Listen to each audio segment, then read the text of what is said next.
Hi friends, welcome to Rishi's Telugu stories. కాలం ముగిసిన మన బంధం ముగిన 18వ ఎపిసోడ్. పైన ఉన్న రూమ్లో మధుని వదిలి వెళ్ళిపోయారు వాళ్ళ అత్త వాళ్ళు. డెకరేషన్ చేసిన రూమ్ అంతా చూస్తూ బాల్కనీలో ఉన్న కిరణ్ పక్కకు వెళ్ళి పాల గ్లాస్ ఇచ్చింది మధు.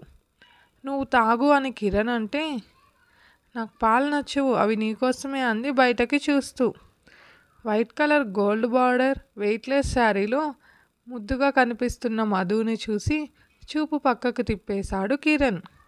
ఇద్దరికి ఏం మాట్లాడాలో అర్థం కాలేదు. థ్యాంక్స్ అన్నాడు కిరణ్. ఎందుకు? పాలు తెచ్చినందుక అనింది మధు. కిరణ్ నవ్వుతూ, కాదు, నా లైఫ్లోకి వచ్చినందుకు అన్నాడు. అందుకు మధు చిన్న స్మైల్ ఇవ్వగా, నిజంగా నీకు ఓకేనా అన్నాడు కిరణ్. నాకు ఇష్టమే కాబట్టి పెళ్ళి జరిగింది. నా ఇష్టాలేవో మా వాళ్ళకి బాగా తెలుసు, అందుకే అవన్నీ వాళ్ళకు వదిలేసా. నన్ను అడుగుతున్నావు, మరి నీకు ఇష్టమేనా అనింది మధు.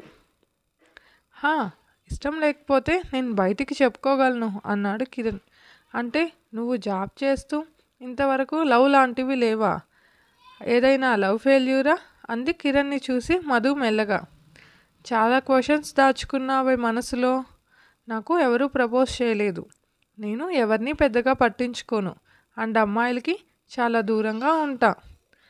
మరి మాతో అని కిరణ్ చూసిన చూపు చూసి, ఐ మీన్ మా చెల్లెళ్ళు అంది మధు. పిచ్చి, ఇదంతా మన ఫ్యామిలీ, బయట వాళ్లకు మనకు తేడా ఉంది కదా అన్నాడు కిరణ్ నవ్వుతూ. ఆ మాట చాలు. మన ఫ్యామిలీ అనడంతో మధు ఎంత హ్యాపీగా ఫీల్ అయ్యిందో. అందరిలా మీది నాది అంటూ వేరు చేస్తాడు అనుకుంది, కానీ కిరణ్ ఆలోచన విధానం వేరు అని తెలుసుకుంది. మరి నీకు అన్నాడు కిరణ్ నవ్వుతూ. నాకు అదొకటే తక్కువ అంది మధు. ఏం నీ మొహానికి అన్నాడు కిరణ్. నేనెవరిని లవ్ చేయలేదు. లవ్కి మీనింగ్ తెలిసే ఏజ్కి ఇదిగో పెళ్లి చేసేశారు. హో, నీకు ప్రపోజల్స్ రాలేదా అన్నాడు కిరణ్. ఏమో అని అఖిల్ మొహం కళ్ళ ముందు మెదలడంతో, అఖిల్ అంది మధు బయటకు చూస్తూ. అంటే లవ్ స్టోరీ ఉందన్నమాట అన్నాడు కిరణ్ మధుని చూసి. నీకు కోపం రాలేదా అంది మధు ఆశ్చర్యంగా. ఎందుకు అన్నాడు కిరణ్. నేను వేరే అతని పేరు చెబుతుంటే అంది మధు. చూడు మధు, నేను నీ లైఫ్లో లేనంత వరకు నీ లైఫ్ నీది. నాకు అది అంత ఇంపార్టెంట్ కాదు. నీతో ఈ క్షణం నుంచి మాత్రమే నాకు ఇంపార్టెంట్ అంటూ మధు మొహాన్ని చేతుల్లోకి తీసుకొని, నా మధు గురించి నాకు తెలుసు అన్నాడు కిరణ్ కళ్ళల్లోకి చూస్తూ. ఆ కళ్ళల్లో అంతులేని ప్రేమ తనపై. అది ఎప్పటి నుంచో అర్థం కాలేదు మధుకి. కానీ ఈ క్షణం నా మధు అన్న ఆ మాటలు తప్ప ఇంకేం వినిపివ్వడం లేదు. మధుకి తనకి గ్యాప్ లేదు. ఒకరి శ్వాస ఒకరికి తగిలేంత దగ్గరలో ఉన్నారు. ఆ క్షణం మధుని ముద్దు పెట్టాలన్న ఆలోచనని బలవంతంగా అణుచుకుంటూ దూరం జరిగాడు కిరణ్. ఎందుకు వదిలేశావు మధు కళ్ళల్లో ప్రశ్న. ఇప్పుడు కాదు, నీకు ఇష్టమైనప్పుడు. ఇప్పుడు మీ వాళ్ళ ఇష్టం నీది, నన్నుగా ఇష్టపడినప్పుడు అంటూ పద అని మధుని రూమ్లోకి తీసుకెళ్ళి బెడ్పై కూర్చోపెట్టి, ఇప్పుడు చెప్పు నీ స్టోరీ అన్నాడు కిరణ్. వాట్ అంది మధు చిరాకుగా. అదే ఏదో పేరు. అఖిల్ అన్నాడు కిరణ్. అని 2 సంవత్సరాల ముందు. హలో, ఏంటి నిలబడే పగటి కలలు కంటున్నావా అని మధు గట్టిగా అరవడంతో, అంటే మధు నాకు ప్రపోజ్ చేసింది కళ, నేను చెప్పింది కూడా కలనా అనుకుంటూ, అది నువ్వు నాకేం చెప్పలేదా అన్నాడు అఖిల్ అయోమయంగా. ఎందుకు ఇలా టైం వేస్ట్ చేస్తున్నావు అంటూ మధు క్లాస్కి వెళుతుంటే, నేను చెప్పిన దానికి ఆన్సర్ ఏంటి అన్నాడు అఖిల్ గట్టిగా అరుస్తూ. ఇదంతా జరగని పని. నా ఆన్సర్ ఎప్పటికీ నో అనే వస్తుంది. నా వెనుక పడడం ఆపి వేరే వాళ్ళని ట్రై చేసుకో అంటూ వెళ్ళిపోయింది మధు. హహా, అందరూ మొదట్లో ఇలానే చెప్తారు అంటూ నవ్వుతూ వెళ్ళిపోయాడు అఖిల్. మధు అసలు అది మ్యాటర్ కాదన్నట్టే కాలేజ్ పూర్తయ్యాక ఇంటికి వెళ్ళింది. ఇంటి వరకు ఫాలో అయిన అఖిల్ని గమనించి కోపంగా ఉంది మధు. తన వాళ్ళు తనని ఎంత ప్రేమిస్తారో పరువు అంటే కూడా అంతే ప్రాణమిస్తారు. ఇతను ఇంటి దాకా వచ్చాడని తెలిస్తే తనని కాలేజ్ కూడా నిలిపించేస్తారు. ఎందుకు? ఇక్కడ ఆడపిల్ల తప్పు ఏముంది? ఎవడో వెనకపడినా మమ్మల్ని బయటకి పంపివ్వడం మానేస్తారు. వాడిది తప్పు అని గుర్తివ్వని ఈ సమాజం నీకు తెలియకుండానే ఇంత దూరం రాగలరా అని తిరిగి తననే ప్రశ్నిస్తుంది. తన నానమ్మ చెప్పిన మాటలను మనసులో నెమరు వేసుకుంటూ ఇంటికి చేరింది మధు. బయట వాళ్ళతో ఎవ్వరితో మాట్లాడని మధు ఈరోజు ఒక అతనితో మాట్లాడింది. ఇది ఇంట్లో తెలిస్తే అని ఎప్పటిలా భయం పట్టుకుంది మధుకి. ఫ్రెష్ అయి వచ్చిన మధుని చూసి ఏమైందిరా అంది కళ్యాణి ప్రేమగా. ఏం లేదు మమ్మీ, ఎందుకు ఆడపిల్లకి ఇన్ని రెస్ట్రిక్షన్స్ అంది మధు బెడ్పై కూర్చొని. ఈ సమాజం ఇలాగే ఉన్నంత వరకు ఆడపిల్లలకు ఇలాంటివి తప్పదు నాన్న. ఇక మీ నానమ్మ నాన్న బాబాయ్ వాళ్ళకి నువ్వంటే ఎంత ప్రాణమో పరువు అంటే కూడా అంతే ప్రాణం. నాకు తెలుసు నీ వయసులో ఒక ఆడపిల్ల ఎంత స్వేచ్ఛగా ఉండాలనుకుంటుందో, కానీ మన ఇంట్లో కుదరవు. పక్కన ఉన్న వీధికి వెళ్ళాలన్నా నీకు తోడు పంపిస్తుంది మీ నానమ్మ. బంధువుల మధ్యలో కూడా ఒంటరిగా వదలదు. అందరితో ఉండాలి అంటుంది.